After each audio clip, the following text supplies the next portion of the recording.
हम लोग स्टार्ट कर दिए बल चैप्टर, ठीक है। पहला चैप्टर फिजिक्स में क्या पढ़ना है? बल, ठीक है जी सर। रेडी जी सर। तो बल का इंग्लिश क्या होता है? फोर्स। बल का इंग्लिश फोर्स। तो हम बताए थे कि किसी वस्तु को खींचना या ढकेलना क्या कहलाता है?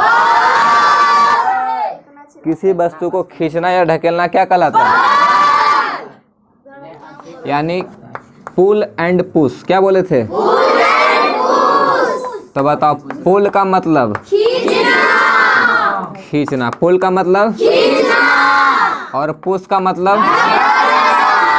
धक्का देना। पुल का मतलब खींचना और पुश का मतलब धक्का देना। तो किसी वस्तु को खींचना या ढकेलना बल कहलाता है। इसके बाद हम लोग पढ़े थे, जैसे मान लो किसी वस्तु को खींचना या ढकेलना का मतलब हो गया, जैसे कुआं से पानी को खींचते हैं कि नहीं खींचते हैं? तो बताओ, खींच रहे हैं कि नहीं खींच रहे हैं? तो बल कहलाएगा कि नहीं कहलाएगा? अगर बताओ, किसी वस्तु गाड़ी चालू करता है, ठेल के करता है ना, ठंडा उंडा में गाड़ी नहीं चालू होता है जल्दी, है कि नहीं? उसको ठंडी मार देता है। तो ठंडी मार देता है तो उसको ठेल के उसको गरमाते हैं। तो बताओ, धक्का देना बल हुआ कि नहीं हुआ? हुआ ना। बताओ, ट्रक नहीं चालू हो रहा था, कुल मिलकर ट्रक को ढक लेंगे तो धक्का दे रहे हैं कि नहीं दे रहे हैं? तो बताओ, धक्का देना वो बल कहलाएगा कि नहीं कहलाएगा? समझ में आ गया ना। तो किसी वस्तु को खींचना या ढकेलना क्या कहलाता है? बल। इसके बाद हम पढ़े थे बल के प्रभाव, ठीक है। इसके बाद क्या पढ़े थे? बल के प्रभाव। बल के प्रभाव में 5 पॉइंट हम पढ़े थे कि नहीं पढ़े थे?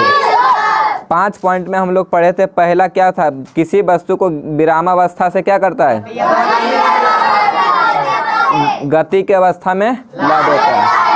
किसी वस्तु को विरामावस्था से गति की अवस्था में ला देता है। जैसे अगर कोई वस्तु, मान लो मेरा गाड़ी अभी खड़ा है कि नहीं है? जी सर। मेरा मोटरसाइकिल अभी खड़ा है ना? जी सर। तो बताओ, उसको धक्का देकर बताओ गति में आ जाएगा? जी सर। तो बताओ, विरामावस्था से गति की अवस्था में आ गया? जी सर।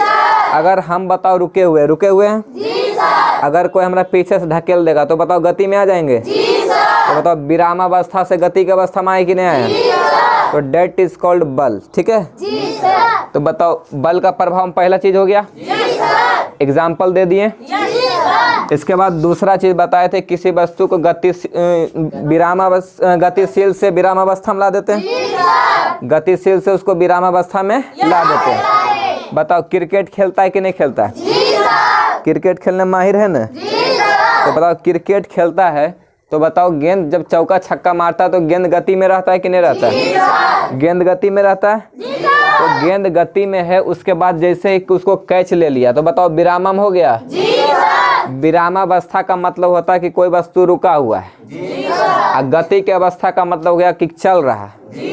तो विरामावस्था और गति की अवस्था में समझ गया ना? तो अगर रुका हुआ तो इसका मतलब कोई वस्तु विरामावस्था में है। अगर हम चल रहे हैं तो बताओ, गति की अवस्था में कि विरामावस्था में? गति की अवस्था में। तो समझ गया, विरामावस्था और गति की अवस्था समझ गया। तो पहला कंडीशन बताएं कि विरामावस्था से गतिशील हो जाता है। दूसरा चीज बताएं कि गति से विरामावस्था में ला सकते हैं। अगर बताओ, गेंद को मारा छक्का चौका तो बताओ, गेंद गति में था, और जैसे ही कैच लिए तो बताओ, गति से विरामावस्था में आ गया। तो बताओ, गति से विरामावस्था में ला दिए कि नहीं ला दिए? इसके बाद दूसरा एग्जाम्पल हम बताए थे कि अगर गाड़ी हम चला रहे हैं तो गाड़ी को जैसे हम वहाँ से चलें, ठीक है, ट्यूशन के लिए निकले, तो ट्यूशन के लिए जैसे निकले तो बताओ, उतना देर हम 7 किलोमीटर आए ना? तो बताओ, 7 किलोमीटर जो आए तो बताओ, यहाँ के ब्रेक मारते हैं कि नहीं मारते हैं? तो बताओ, मेरा गाड़ी जो वहाँ से आए तो गति में था कि नहीं था? और जैसे ब्रेक लगाकर उसको विरामावस्था में ला दिए तो बताओ, विरामावस्था में खिलाए कि नहीं? तब ब्रेक लगाने बल का प्रभाव से ना ब्रेक लगा। अगर हमारे हाथ पैर में बले नहीं रहेगा तो ब्रेक लगेगा? तब पता चलेगा, चल जाएंगे रांची, चल जाएंगे ना? तो इसलिए बताओ, ब्रेक लगाने में बल का प्रभाव हुआ कि नहीं हुआ? तो बल का प्रभाव का 2 एग्जाम्पल बता दिए, 2 पॉइंट। तीसरा पॉइंट हम बोले थे कि बल किसी वस्तु की आकृति में चेंज कर देता, परिवर्तन कर देता है कि नहीं? जैसे अगर बताओ, बैलून है, बैलून है ना? बैलून मैंने फूकना, कौची? तो बैलून का मतलब फूकना। तो बताओ, बैलून को जिस तरह से उसको दबाने पर आकृति में चेंज हो जाता है। जी सर। उसको दबाएंगे तो आकृति चेंज होता है ना। जी सर। अगर बैलून गोल है, गोल रहता है ना, जी सर। तो गोल है तो उसको हल्का दबाएंगे तो आकृति चेंज हुआ कि नहीं हुआ। तीसरा पॉइंट हम बोल रहे थे कि बल किसी वस्तु की आकृति में परिवर्तन कर देता है। जैसे बैलून को दबाने पर आकृति चेंज हो गया। बताओ बेल्ट जो है, तो बताओ बेल्ट को कभी आकृति चेंज कर देते हैं? कभी गोलिया देते हैं, कभी लंबा कर देते हैं। तो किसके कारण करते हैं? बल के प्रभाव से। किसी चीज को, रबड़ को खींचते हैं, रबड़ होता है ना, साइकिल वाला रबड़ जो आटा बांध के ले जाता है गेहूं, तो बताओ रबड़ को खींचने पर उसका आकृति चेंज हो जाता है। रबड़ है इतना गो और उसको खींचने पर बताओ बड़ा हो गया, तो बताओ आकृति चेंज हो गया। तो बताओ आकृति चेंज किसके कारण हुआ? बल के प्रभाव से हुआ। इसके बाद चौथा चीज पढ़े थे, बल किसी वस्तु की दिशा में चेंज कर सकता है। कर सकता है कि नहीं कर सकता? तो बताओ फुटबॉल सब खेलता है तो कभी उत्तर कभी पश्चिम करता है कि नहीं करता? तो किसके प्रभाव से करता है? बल के प्रभाव से करता है। अगर कोई वस्तु, मान लो बल के प्रभाव से दिशा चेंज होता है, लेकिन बताओ क्रिकेट अगर कोई खेल रहा है तो बताओ कभी उत्तर मारता है, कभी पश्चिम मारता है, कभी पूरब मारता है कि नहीं मारता है?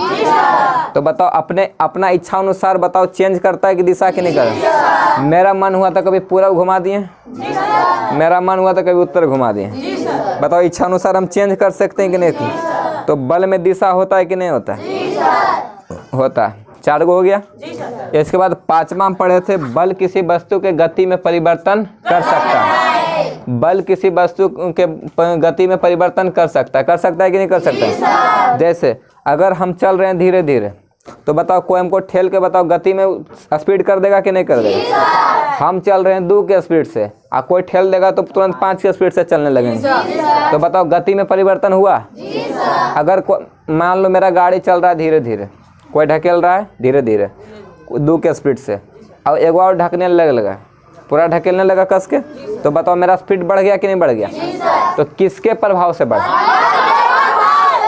अगर बल नहीं रहता तो बताओ लड़का ढकेला तो बल के इसमें गति पर कोई परिवर्तन होता? नहीं ना होता। तो इसलिए बताओ बल के प्रभाव से गति में परिवर्तन हुआ कि नहीं हुआ? इसके बाद हम लोग पढ़े थे कि बल कितने प्रकार के होते हैं। इसके पहले तुम लोग बताओ कि बल का एसआई मात्रक क्या बताए थे? अब बल का सीजीएस मात्रक डाइन है ना। 1 न्यूटन में कितना डाइन? 10 के पावर 5 डाइन। 10 के पावर 5 डाइन। अगर पूछेंगे कि 10 के पावर 5 डाइन में कितना न्यूटन, 1 न्यूटन उल्टा करके पूछेंगे तो बता सकता है? जी सर। इसके बाद हम लोग पढ़े थे बल के प्रभाव, बल के प्रकार। बल के प्रकार, तो बल के कितने प्रकार? बल के कितने प्रकार? कौन कौन? संपर्क बल और असंपर्क बल पढ़े थे ना? जी सर। सबको याद है ना? जी सर। तो हम पूछेंगे नेक्स्ट क्लास में, ठीक है? जी सर। तो बताओ बल 2 प्रकार के, संपर्क बल और असंपर्क बल। संपर्क बल का एग्जाम्पल हम बोले थे पेशीय बल, पेशीय बल और पेशीय बल और घर्षण बल। तो संपर्क बल किसे कहते हैं? जब 2 रुको, जब 2 वस्तुएं भौतिक संपर्क में रहती है तो दोनों वस्तुओं के बीच लगने वाला बल कौन सा बल कहलाता है? संपर्क बल कहलाता है। तो बताओ संपर्क बल का उदाहरण हम पेशीय बल और घर्षण बल बोले थे। अब समझते हैं पेशीय बल किसे कहते हैं और घर्षण बल किसे कहते हैं। तो बताओ पेशीय बल मांसपेशियों के द्वारा लगने वाला बल कौन सा बल कहलाता है? जैसे में चलना, तो बताओ हम चलते हैं तो मांसपेशियों के द्वारा चलते हैं कि नहीं चलते? दौड़ना, खेलना, ये सब मांसपेशियों के द्वारा काम होता है। बताओ बैलगाड़ी हम लेके जा रहे हैं तो उसमें मांसपेशियों का काम हो रहा है। तो बैल के द्वारा बैलगाड़ी को खींचना मांसपेशीय बल होगा। बैल जो खींच रहा है बैलगाड़ी को मांसपेशियों से नहीं खींच रहा है। बताओ मांसपेशियों के बल से नहीं खींचा रहा है, तो उस कौन सा बल कहलाएगा? पेशीय बल। पेशीय बल एक संपर्क बल की असंपर्क बल? संपर्क बल। संपर्क बल का मतलब दो वस्तुएं फिजिकल कांटेक्ट में रहेगा, समझ में आ गया? जैसे अगर मान लो एक कुर्सी को हम ढक लेंगे तो बताओ बिना छूले ढकलाएगा? बिना संपर्क करे ढकलाएगा? तो बताओ कुर्सी को ढकेलना संपर्क बल होगा कि नहीं होगा? बोझा उठाना संपर्क बल होगा कि नहीं होगा? अच्छा, बोझा उठाना पेशीय बल की घर्षण बल? पेशीय बल।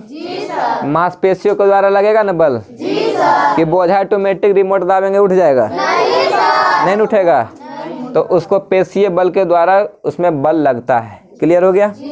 इसके बाद दूसरा चीज पढ़े थे घर्षण बल। एग्जाम्पल में दूसरा क्या हो?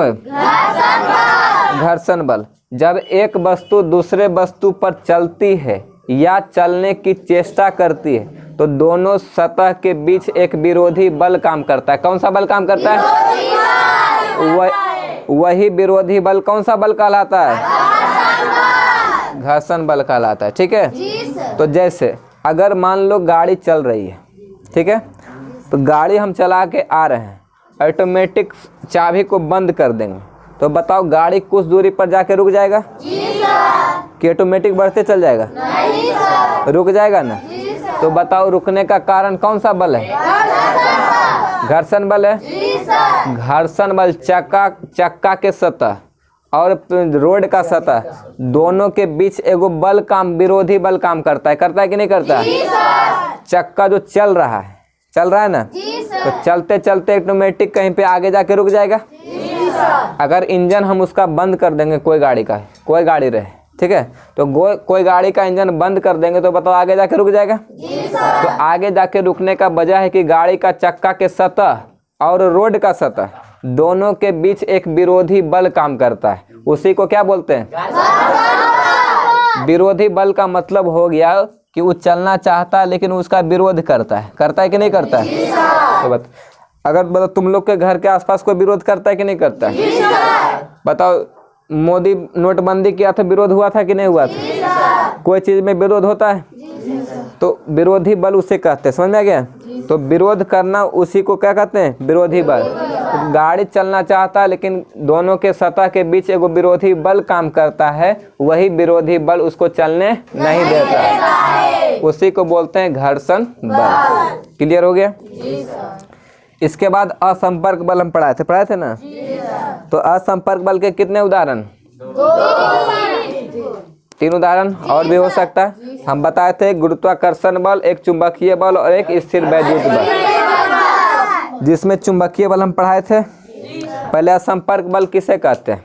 बिना संपर्क के, सुने थे, असंपर्क बल बिना संपर्क के दो वस्तुओं के बीच लगने वाला बल कौन सा बल कहलाता है? संपर्क मैंने उस संपर्क से लगेगा और असंपर्क मैंने बिना संपर्क करेले बल लग जाएगा। समझ में आ गया? बिना संपर्क करेले बल लग जाएगा। तो जिसमें संपर्क करके बल लगेगा तो संपर्क बल होगा, और जिसमें बिना संपर्क करेले बल लग जाएगा तो कैसा बल? असंपर्क बल। समझ में आ गया? जैसे में चुंबकीय बल, कौन सा बल? चुंबकीय बल में बताओ, अगर कोई लोहा है, चुंबक के उसको नजदीक ले जाओ, सटाओ नहीं, संपर्क कभी नहीं कराओ, अगर खाली नजदीक ले जाओ वो अपने खींच लेता है। खींचता है कि नहीं खींचता? तो बताओ कौन सा बल? दोनों के बीच हम संपर्क कराए थे, खाली नजदीक ले गए, बस सट गया कि नहीं सट गया? बताओ अगर कुर्सी को ढकेलेंगे तो हम नजदीक जाएंगे तो ढकलाएगा? बिना संपर्क करे ढकलाएगा? तो बताओ अगर हम कुर्सी को ढकेलते हैं तो संपर्क बल क्या? संपर्क बल, संपर्क बल होगा। और चुंबकीय बल में बताओ ऑटोमेटिक सट गया कि नहीं सट गया? तो असंपर्क बल होगा। इसके बाद हम लोग पढ़े थे गुरुत्वाकर्षण बल। क्या पढ़े थे? चुंबकीय बल में एक चीज और होता है, अगर कोई वस्तु सटता है या दोनों चुम्बक को एक तरफ देखेगा, उलट के देखेगा तो ढकलाता है, ढकलाता है ना। तो चुंबक को अगर उल्टा हल्का कर देगा, उसको उसका पट्टी उल्टा कर देगा तो देखेगा कि ढकलाता है। ढकलाता कि नहीं ढकलाता? बिना सटेले वो ढकलाता है। तो दोनों के बीच में एगो बल काम करता है, तो वही बल कौन सा बल? चुंबकीय बल। चुंबकीय बल ने काम करता है। विरोधी बल तो चलने नहीं देता है, वो तो चल ही रहा है, तो विरोधी बल होगा नहीं सर। चुंबकीय बल ने काम करता है। तो बताओ, मान लो ये चुंबक, दो गो चुंबक है, चलो इसको देखो यहाँ, चलो एगो ये चुंबक है जी सर। और एगो ये चुंबक है, जी सर। ठीक है। तो दोनों को ऐसे ले जा रहे हैं, ठीक है। अंतिम में नजदीक जैसी सटेगा, ऐसे यहाँ तक आएगा कि सट जाता है, सट जाता है। जी सर। तो बताओ, बिना अभी यहीं तक लाए तो सट गया कि नहीं सट गया? जी सर। तो बताओ असंपर्क बल होगा कि नहीं होगा? असंपर्क बल होगा। जी सर। तो बताओ, दोनों के बीच में एगो बल काम किया कि नहीं किया? जी सर। तो वही बल तो चुंबकीय बल कहलाया, जी सर। कहलाया कि नहीं कहलाया? जी सर। इसके बाद दूसरा कंडीशन, अगर ऐसे ले गया तो सट गया। अब इसको उलट के ले जाओ, एगो के उलट, दोनों को नहीं उलटना, कैगो के? तो एगो के उलट दिए, तो एगो के उलट के देखेंगे, उसके बाद दोनों को ले जाएंगे साथ है। तो ऐसे ले जाएंगे, यहाँ पर एगो स्थिर है, इसको ले जाएंगे ऐसे, तो ये जहाँ जितना दूर जाएगा इसे से ढकलाल चलता है, नहीं चलता है? जितना ऐसे ढकलाल चलता है। बताओ, इसके बीच में, दोनों के बीच ढकला रहा, तो इसके मतलब इसके बीच में एगो बल लग रहा है। तो ये दोनों के बीच में कौन चुंबकीय बल लग रहा है? ये दोनों के बीच ढकला रहा है, तो इसका मतलब कौन सा बल लग रहा है? चुंबकीय बल लग रहा है। तो समझ गया चुंबकीय बल। इसके बाद है गुरुत्वाकर्षण बल। गुरुत्वाकर्षण बल, पृथ्वी जिस बल के द्वारा पृथ्वी किसी वस्तु को अपनी ओर खींचती है, उसे कौन सा बल कहते हैं?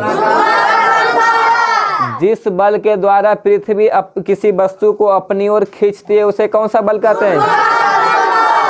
जैसे एग्जांपल समझो, अगर हम बताओ मार्कर को छोड़ेंगे, तो बताओ मार्कर ऑटोमेटिक नीचे जाएगा? जी सर। ऊपर क्यों नहीं जाता? क्योंकि पृथ्वी नीचे की ओर खींचता है। जी सर। पृथ्वी कहाँ खींचता है? नीचे की ओर। तो इसलिए कोई भी वस्तु छोड़ने पर नीचे की ओर जाता है। समझ गया? तो कोई भी वस्तु को हम अगर छोड़ते हैं तो कहाँ जाएगा? नीचे की ओर। तो नीचे की ओर जाता है। तो बताओ कौन सा बल लगता है?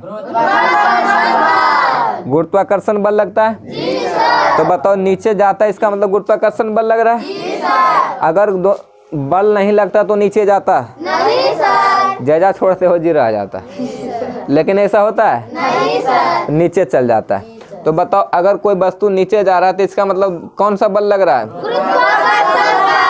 गुरुत्वाकर्षण बल लग रहा है। अगर तुमको मान लो ओम जी के जैसे ठेलेंगे छत पर से, तो बताओ छत पर से ठेलेंगे तो ओम जी ऊपर जाएंगे कि नीचे? कि ओम जी ऊपर चल जाएंगे? नीचे जाइएगा ना। तो बताओ, वो हाँ, आत्मा नहीं हो सकता है, बच भी सकता है हॉस्पिटल, हाँ रह जाएगा। जी सर। तो बताओ, तब बताओ, ये ओम जी को अगर किसी को बुरा मत मानना, ठीक है, एग्जाम्पल दे रहे, नहीं बुरा मान रहा है। तब बताओ, अगर ओम जी को ऊपर से नीचे ढक लेंगे तो नीचे की ओर जाएगा। जी सर। तो नीचे की ओर जा रहा है, इसका मतलब कौन सा बल काम करता है? पृथ्वी ओम जी को खींच लिया। जी सर। तो बताओ, खींच लिया तो कौन सा बल कहलाया? तो जिस बल के द्वारा पृथ्वी अपनी किसी वस्तु को अपनी ओर खींचती है, उसे कौन सा बल कहते हैं? गुरुत्वाकर्षण बल कहते हैं। यहाँ तक किसी को प्रॉब्लम? नहीं सर। तो इस यहाँ तक समझने में किसी को प्रॉब्लम नहीं ना? नहीं सर। जिसको क्लास छूटा हुआ है उसका उपाय हो जाएगा, ठीक है। बाकी उसको देख लेना, और जितना भी तुमको इतना तक लिखवा दिए हैं, इतना लिखवाने के बाद हम नेक्स्ट क्लास में तुमको सुनेंगे, ठीक है। जी सर। इसके बाद सुनेंगे, पक्का सुनेंगे, आप हर पेट देंगे। रिजल्ट चाहिए कि नहीं चाहिए? जी सर। तो रिजल्ट चाहिए तो हल्का बर्दाश्त करना पड़ेगा। जी सर। बताओ, अगर लोहा को उसको बनाते हैं, अगर गोल है तो उसको चाप उट करते हैं, तो बताओ उसको कितना गर्म करते हैं? बताओ, लोहा बर्दाश्त करता है कि नहीं करता है? क्योंकि उसको बताओ, अगर गोल, अगर रड है, सुनो इधर, अगर रड है, ठीक है, बड़का रड जो रहता है ना, रड से हमको खंती बनाना है, तो अगुआ में थुरना पड़ेगा। तो अगुआ में थुरना पड़ेगा, तो उसको क्या लोहार करता है? उसको धिकाता है।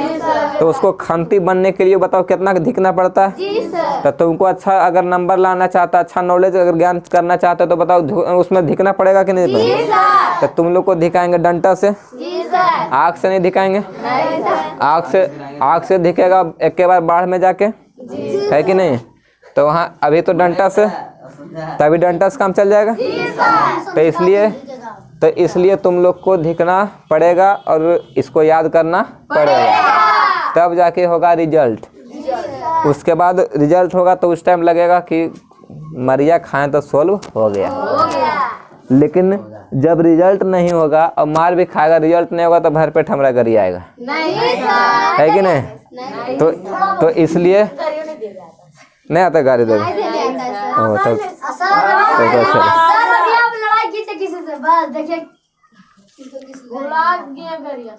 भुला गया तो समझ गया। तो डिसिप्लिन का मतलब समझ गया ना? डिसिप्लिन से आना है और डिसिप्लिन से पढ़ना है, और क्लास में फालतू नहीं बोलना है, ठीक है? तो इसलिए डिसिप्लिन शिक्षा सिर्फ नहीं चाहिए, शिक्षा के साथ साथ संस्कार भी देखता है। कोई भी अगर कोई बस किसी के सामने अगर जाएगा तो सबसे पहले तुम्हारा चरित्र देखेगा, है कि नहीं देखेगा?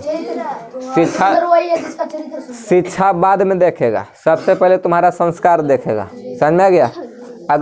अगर मान लो तुम एजा पर ही कुल बैठल है, तो अगर कोई बड़ा आदमी आ गया तो हम लोग का क्या बनता है? खड़ा हो जाना। उसी को बोलते हैं संस्कार। समझ में आ गया? स्कूल में नहीं सब सीखा? तो स्कूल में सब कोई क्लास में एंट्री करते तो खड़ा होता है ना, उसी को बोलते हैं आदर करना। समझ गया? खड़ा हुआ इसका मतलब कुछ ही हुआ, खड़ा नहीं हुआ इसका मतलब कोई टीचर का तुम आदर नहीं करते। समझ में आ गया?